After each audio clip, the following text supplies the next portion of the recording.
उठा के फेंक दीजिए टीवी को घर से बाहर, ना मोबाइल में देखिए ना दीवार पर चिपका के देखिए। ये क्या बदलेगा? नहीं बदलेगा। इसका विकल्प हमको ढूंढना पड़ेगा। इसका विकल्प हमको विकल्प के रूप में मीडिया को खड़ा करना पड़ेगा। जो उद्योगपति हैं उनमें हिम्मत नहीं है, उनमें हिम्मत नहीं है। उनकी कोई फाइल पकड़ी जाती है और फिर अचानक टेलीविजन चैनल का लाइन बदल जाता है, उनमें हिम्मत नहीं है। तो हमको अगर डेमोक्रेसी को बचाना है, लड़ना है, तो अपने एक मीडिया संस्थान को ऐसा बनाना होगा कि ज्यादा से ज्यादा वो नैतिकता पर खड़ी हो। और नैतिकता के लिए बहुत जरूरी है कि वो साफ पैसा हो, और साफ पैसा सिर्फ भारत की जनता दे सकती है। नेताओं के पास, उद्योगपतियों के पास साफ पैसा है नहीं। सारी सूचनाएं गायब करके कह रहे हैं कि बताइए भ्रष्टाचार के आरोप कहां हैं। अब छपेगा ही नहीं राफेल में, तो अब आरोप कहां से दिखेगा? और यह भी देखिए कि आप इस देश के नागरिक होने के नाते इस बात को कैसे बर्दाश्त कर गए कि जो खुद हजारों करोड़ के घोटाले में डूबा हुआ है, वो हजारों करोड़ की मानहानि का दावा कर रहा है। इस देश की अदालत में बैठे लोगों ने कैसे बर्दाश्त कर लिया कि वो मानहानि को करने के लिए आए हैं और वकीलों को खड़ा कर गए जो 500 करोड़ जमा नहीं कर सकते, और वो कई हजार करोड़ की मानहानि का दावा कर रहे हैं पत्रकारों पर। कैसे बर्दाश्त कर लिया आप लोगों ने?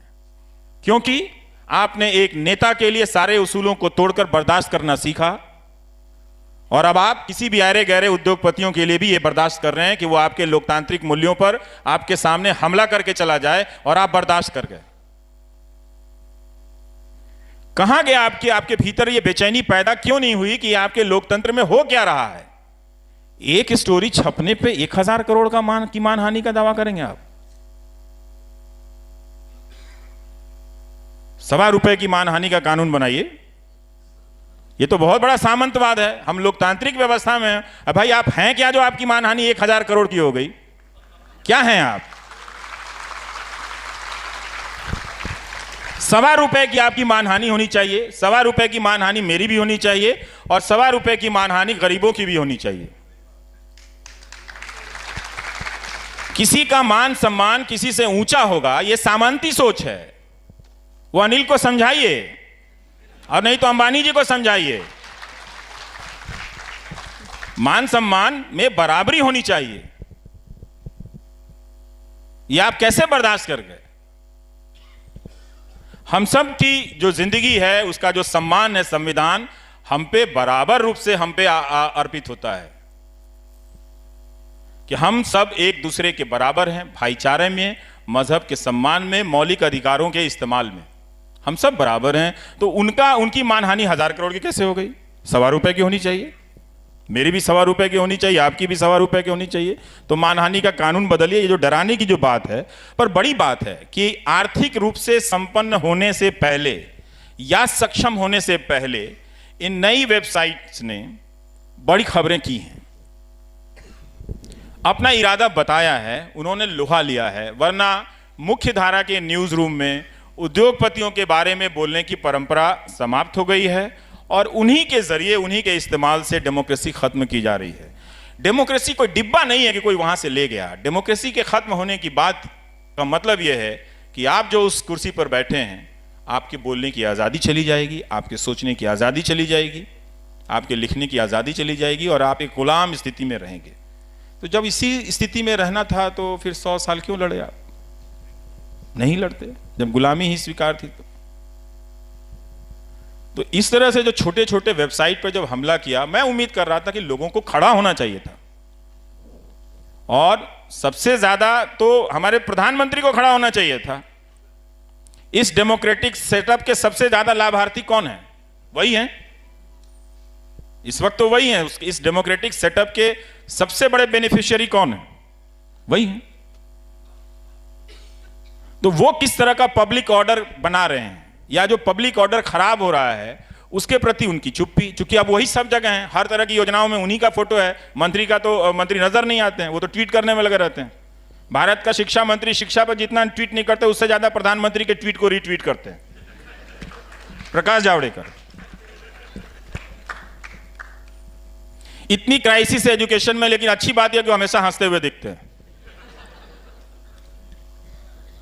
5 साल में आपने कभी उनका सीरियस प्रेस कॉन्फ्रेंस देखा, सुना आपने एजुकेशन पे? नहीं, कोई पूछने वाला है? देशभक्त चैनल कोई नहीं पूछेगा। तो सवाल को नहीं पूछने के लिए आप भारत माता की जय का इस्तेमाल करते हैं। देखिए, आप इतिहास को बदल रहे हैं। भारत माता की जय का इस्तेमाल हमने सवाल को पूछने के लिए किया था। अंग्रेजी हुकूमत से हमने सवाल पूछने के लिए भारत माता की जय बोला था। अब ये न्यूज़ चैनल आप सवाल ना पूछें इसलिए वो आपके बीच में आके कहता है बोलो भारत माता की जय। अरे भाई, हम बोलते ही हैं, तुम डराते क्यों हमको?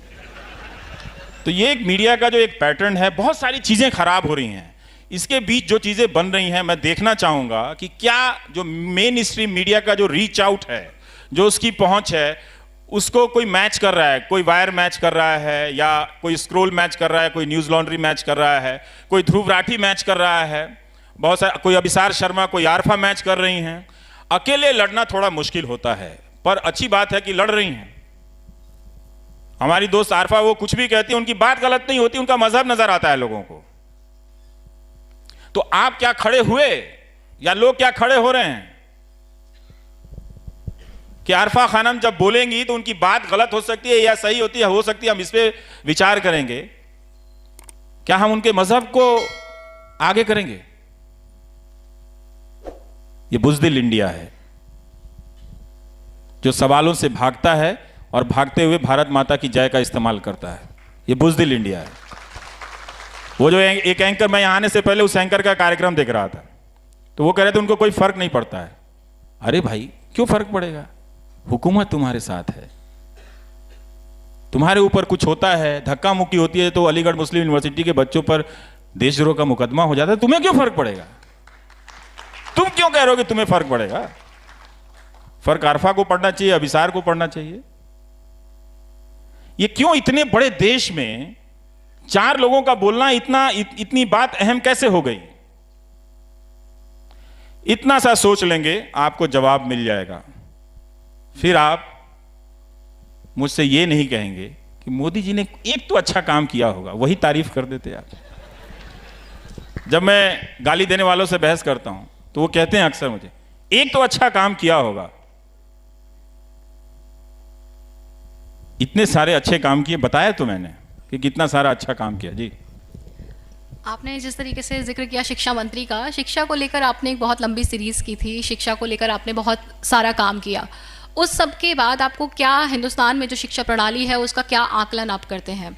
बहुत ही खराब। और जो इस वक्त जो एजुकेशन सिस्टम है, वो जो पहली पीढ़ी के लोग जो आ रहे हैं, जो हम सबको देखकर आकांक्षाएं पाल रहे हैं कि हम जिंदगी में अच्छा करेंगे, उनको रोकने की एक कोशिश है। आप दिल्ली में ही आप देख लें तो कई हजार शिक्षक एडहॉक पढ़ा रहे हैं, है ना? और आप बाहर के कॉलेजों में चले जाएं, गांव कस्बों के कॉलेजों में या राजधानियों के कॉलेज में, जहां ठीक ठाक कभी कभार कॉलेज हुआ करते थे, वो पिछले 15-20 साल में बर्बाद कर दिए गए। 1 लाख से ज़्यादा शिक्षक नहीं हैं और कोई 10 लाख स्कूलों में शिक्षक नहीं हैं। और आपको पता है एक मज़ेदार बात, मैसेच्यूसेट्स इंस्टीट्यूट ऑफ टेक्नोलॉजी, उधर इंडिया कांग्रेस हो रहा था हार्वर्ड की तरह, तो हमारे शिक्षा मंत्री जा नहीं पाए क्योंकि चुनाव था। तो वो अपना स्पीच भेजते हैं जैसे उन लोगों को मालूम नहीं है कि India is a 1 billion plus country. ये सब जो नहीं होता है कि इतने मिलियन, चुनाव आयोग का जो पर्चा होता है वो पढ़ देते हैं। उसके बाद वो एक चीज़ बताते हैं कि हम स्कूलों में बहुत अच्छा काम कर रहे हैं, आप लोग को नहीं पता होगा। और 6 to 12 के स्कूलों में वो 3D प्रिंटर दे रहे हैं। किस लिए भाई? जिस सरकारी स्कूल में मास्टर नहीं है, आप MIT के बच्चों को कह रहे हो रॉकेट दे रहे हो क्या? 3D printer. नहीं समझ में आती ये बात कि बात गलत है। रोबोटिक्स की पढ़ाई हो रही है 6 to 12 में। आपने कोई प्रोजेक्ट लॉन्च किया होगा 200-300 स्कूलों में। आप कह रहे हैं कि हम 6ठी से लेकर 12वीं तक में रोबोटिक्स की पढ़ाई करा रहे हैं और 3D प्रिंटर दे रहे हैं। गजब हाल है भाई साहब। जैसे वही गनीमत था कि मैंने कहा कि अगला लाइन ये ना कह दें कि 3D प्रिंटर का आविष्कार हमारे यहां पहले ही हो गया था। वो नहीं कहा तो मुझे लगा कि हाँ ये शिक्षा मंत्री हैं।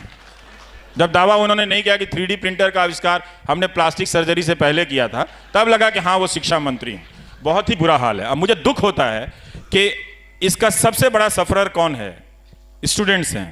और स्टूडेंट्स ही, छात्र ही इस शिक्षा व्यवस्था में गिरावट को या इसके राजनीतिक कारणों को नहीं पहचान पाते हैं और वो इस तरह से इस बर्बादी की कंटिन्यूटी को बनाए रखें। मैं खुद जानता हूं कि बिहार में ऐसे लाखों छात्र, मैं हैरान हूं कि वो फंस गए हैं। उनका बीए का इम्तहान 3 साल की जगह 5 साल में पूरा नहीं हुआ और बहुत सारे अनअफिलिएटेड कॉलेजेस हैं जिसमें एडमिशन लेने के कारण कुछ कानूनी अड़चनें आ गई, तो कोई 10,000 20,000 बच्चे बर्बाद हो गए। उनका रिजल्ट नहीं निकला और 27 तारीख तक अगर नहीं निकला तो वो रेलवे की परीक्षा का फॉर्म नहीं भर पाएंगे। तो सोचिए उनके सामने से क्या छूट रहा है। कोई बेचैनी नहीं है इस देश में, क्योंकि एंकर को सरकार का समर्थन प्राप्त है और वो 4 लोगों को बुलाकर हिंदुस्तान के लोगों में नेशनल और एंटी नेशनल का खांचा बनाने में व्यस्त है। ये आपका मीडिया है। तो हमने ना तो जनता ने शिक्षा के सवाल को प्राथमिकता पे रखा, ना पत्रकारों ने रखा, ना नेताओं ने रखा, और इसकी कीमत हम सब बहुत ज़्यादा चुका रहे हैं। जगह जगह में हम एक पैरेलल समानांतर व्यवस्था में अपनी मेहनत की कमाई दे रहे हैं। किसी बच्चे को कोई चैन नहीं है, जो इटावा में है, जो मैनपुरी में है, जो धनबाद में है, जो मोतिहारी मुजफ्फरपुर में है, वो सब बहुत तकलीफ से गुजर रहे हैं। ये सिर्फ कहने की बात नहीं है, पर इस शिक्षा पे सीरीज़ करते हुए मैंने देखा और मैं इस बात को अभी भी समझना चाहता हूँ कि इतनी बर्बादी के बाद भी उनके भीतर ये हिंदू कुंठा जो चैनलों और राजनीति ने बिठाई है वो क्यों और कैसे इतनी मजबूत है।